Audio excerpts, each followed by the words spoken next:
نحمده ونصلي على رسوله الكريم.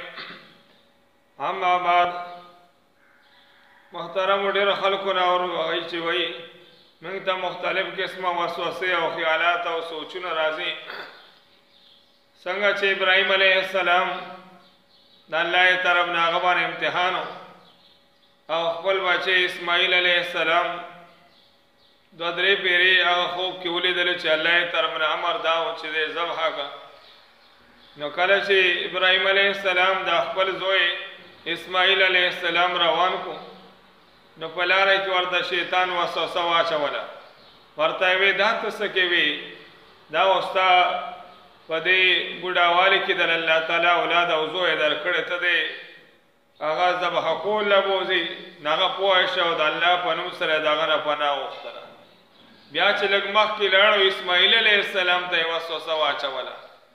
نو اسماعیل علیه السلام ته یې وی دا ته پوهېږې تا چېرته بوځي؟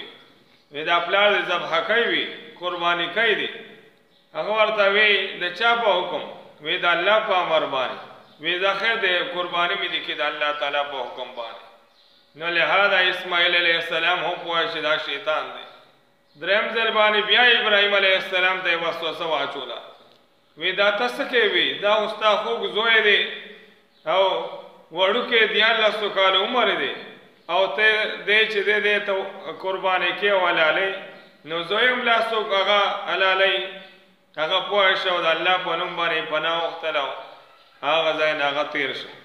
هغه دی که اوس هم چې حاجیان هغه شیطانان هغه ولي شیطانان هغې ته یې جمره عقبه ویلی شي. کوم غټ شیطان چې کوم هغه وسوسه اچولې هغه د یو غټ بوتکې جوړ شوی دی او یو ورسره متوسط دی، دریم نمبر چې هغې نه لږ وړوکی دی.